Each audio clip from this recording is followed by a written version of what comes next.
आता हे वांग्याचं काप आपण जे केलेले आहे ते बॅटर मध्ये असं मिक्स करून कढईमध्ये असं डीप फ्राय करून घ्यायचं.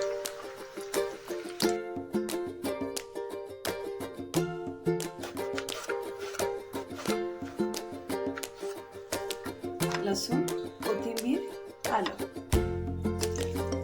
आलं लसूण कोथिंबीरची तयार झालेली पेस्ट, चवीपुरतं मीठ, तिखटपणासाठी मसाला. चांगलं हे आपण याला लावून घ्यायचंय मस्तपैकी. बाउलमध्ये हे बेसन घेतलंय, ह्याच्यामध्ये आपण थोडासा मसाला घालायचा, थोडंसं चवीपुरतं मीठ घालायचं आणि ह्याचं आपण पाणी घालून चांगलं असं बॅटर करून घ्यायचं.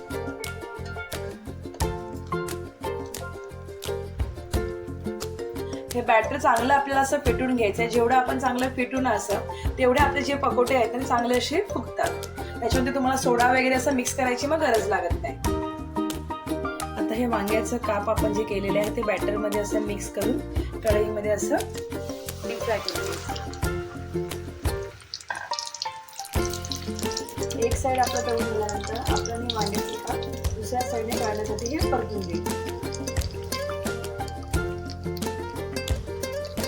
तुम्ही बघू शकता आपल्या वांग्याचा पकोडा हा बघा मस्तपैकी फुगलेला असं टमदार फुगलाय आणि आपला तयार झालेला आहे.